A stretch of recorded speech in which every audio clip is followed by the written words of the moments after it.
Hello, beautiful people. Shivani here from solarsunshine.ca. This is the new moon-ish update, monthly update on what are the frequencies, what are the downloads, where are we at, where are we going, where do we need to shine a light for this lunar cycle that we've just entered yesterday with the new moon in Aries, the first of two new moons in Aries, like we need two of them.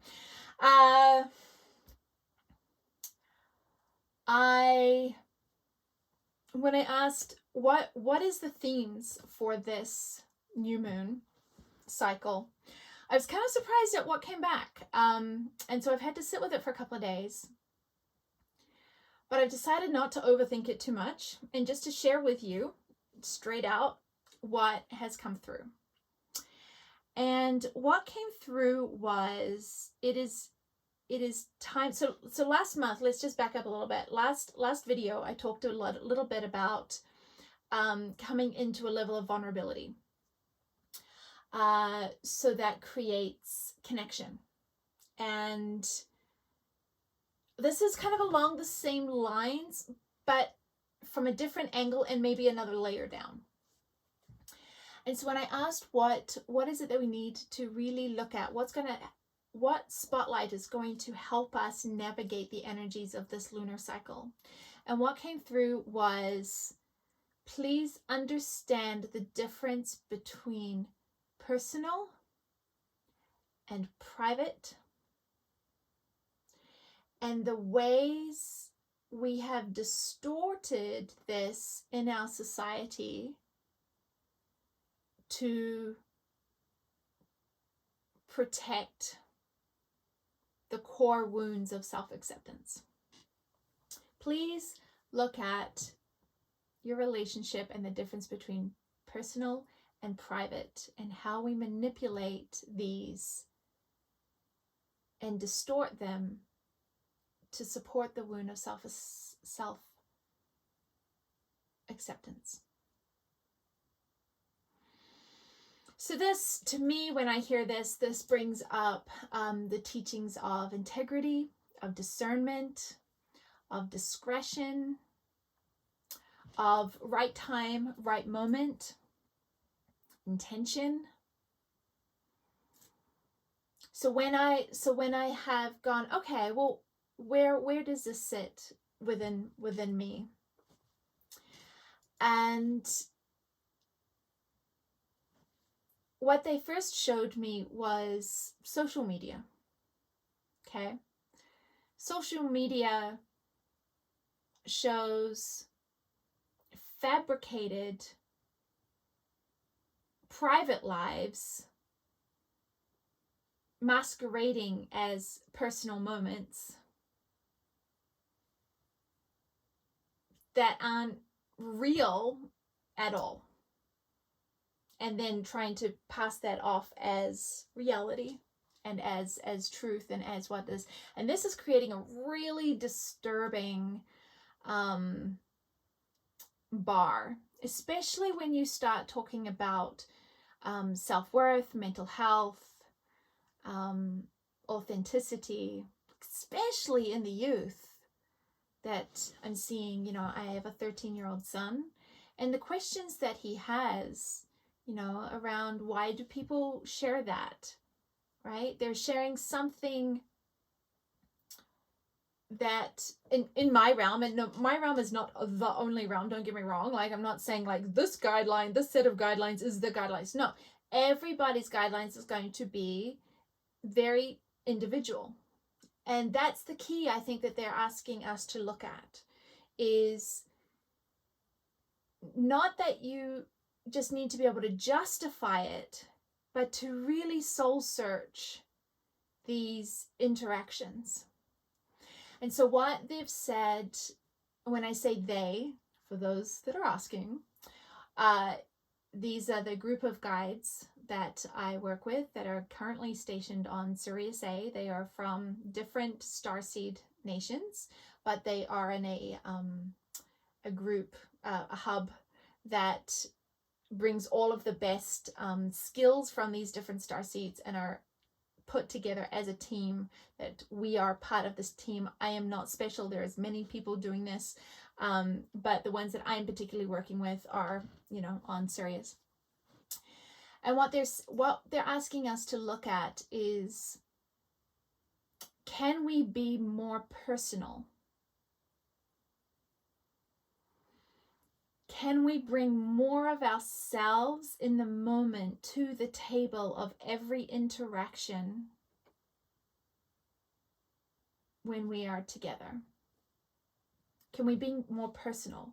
Not what you think that person wants to think, and not that kind of shock quality, I'm going to divulge private information so that I feel close to you. This is part of the distortion that they're asking us to look at, right? Is this, I'm going to expose everything that is my deepest, darkest to anybody that will listen, including social media,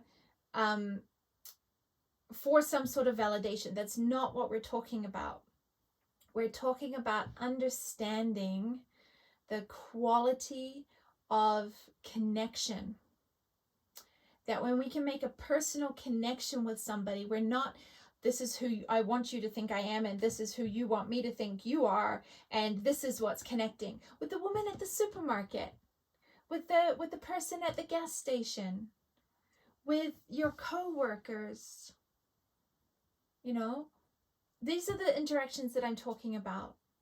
Can we make them more personal?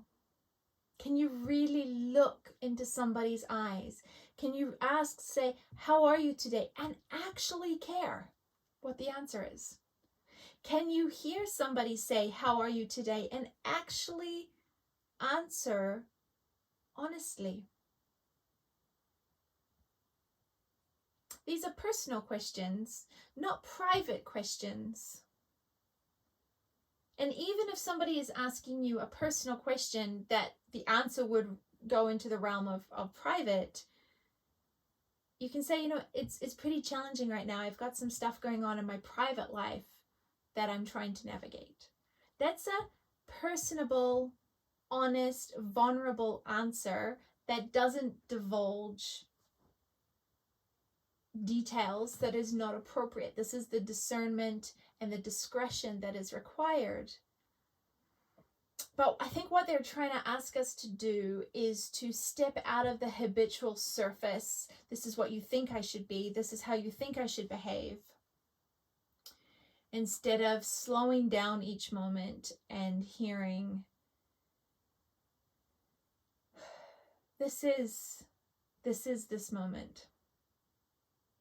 I don't have a lot of capacity today, perhaps. Or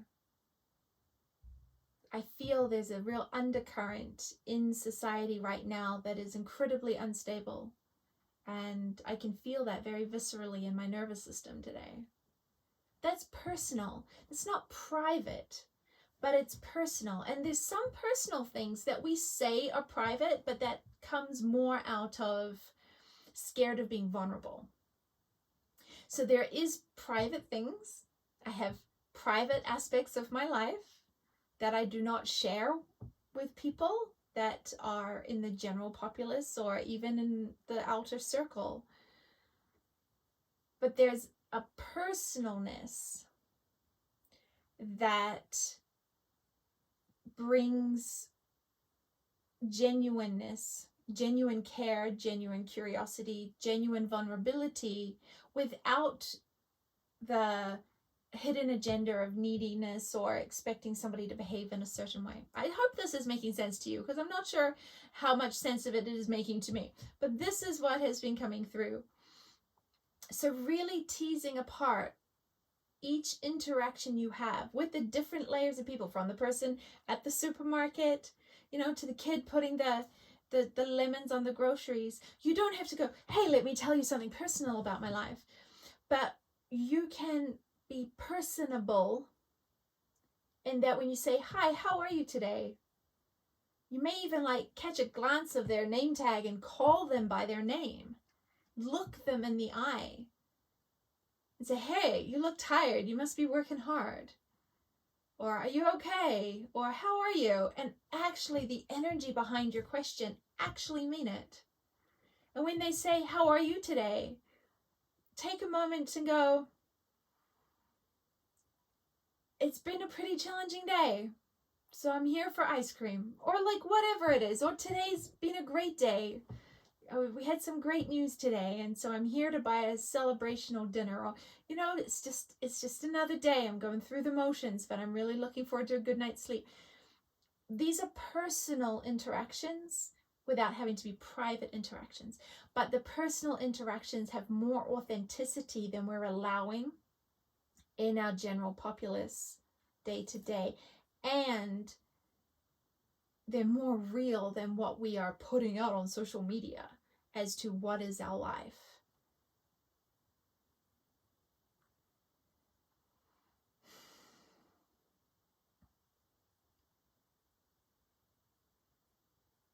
Because I think that those personal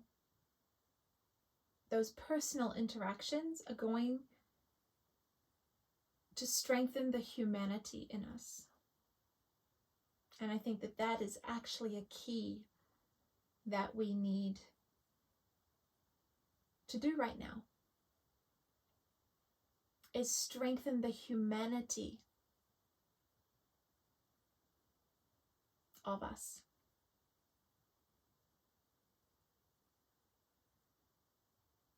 And to really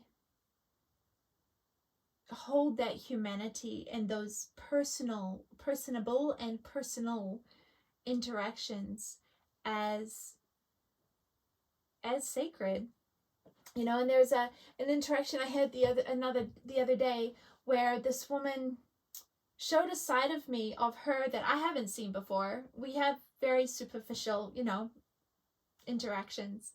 And she showed me a side of her that I haven't seen before. And it reminded me of one of her beauty of being able to do that. And also the importance that when somebody is being maybe a little more personal or personable, right, that sometimes it's a bit like a rusty pipe. When you put water through a rusty pipe or water through a clogged up hose, sometimes the first sort of things that come through have a little bit of distortion and glugginess in them before the clean water comes through. And I think sometimes in our society we'll start hearing people being more personal, and sometimes that can come through as, let me tell you about every wrong thing that's going on in my life. And when that happens, I want you to look at it in two ways. One, know that in that moment, the kindest thing is to hold that space for that person and not discount what they are trying to share with you. And also take a little responsibility that energetically, or however you conducted yourself in that interaction, opened a door for that type of interaction. If you're listening to this, then I'm going to assume you have enough awareness and enough mastery over your own presence to hold that sovereign boundary properly.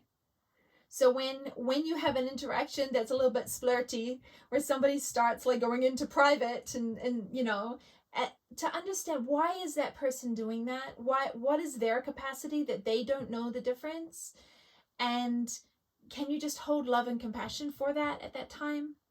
And then understand in yourself where the lack of boundaries are inside of you, so that you can understand that as somebody who's aware of this process, you have a responsibility to also hold that space of, what am I actually inviting in?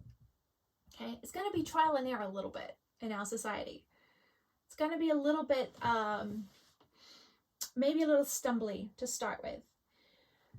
But if we can get clear in ourselves and set the intention for this cycle to have as many personal connections, not private moments, but personal connections, real eye contact, genuine answers, real caring behind your questions, then I think we're going to really see a shift in our communities. Even if your personal interactions, you never see that person again, that interaction will ripple through a community.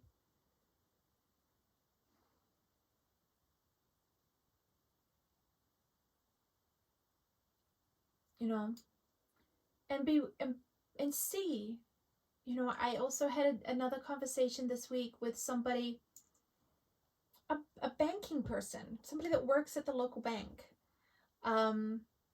We have a very nice, cordial relationship, very lovely person, huge respect, and really enjoy working with her in the way that we engage with the services that she provides. But this week, I called her up and I said something more personal, not private, personal. So I let her see a little bit more of me and some information that I had that I thought might serve her. And her response was so much more caring and so much more open than I ever thought it would have been, that I can now feel another layer of connection. And that is the point of all of this, is this in re-engaging the connection of our humanity. Because when there is a web of humanity, then it creates bonds that can't be undone, that will catch people as they fall, catch people as they stumble. If you have a web of humanity moving through your community, it will catch the people that are tired and challenged in ways that right now we are so superficial and so placated that we don't look at, we don't see. So this is our update for this Aries cycle of the moon. Gentleness, kindness, personal connection, humanity, genuine, vulnerability. Vulnerability, remember, coming from sovereignty, not from weakness, but vulnerability coming from intense sovereignty, so that you have the capacity to share the genuineness of the moment, of your reality, without any expectations of what comes in return. That is vulnerable, but in a way that is incredibly powerful, empowered. So have a beautiful lunar cycle, and we will talk to you again soon.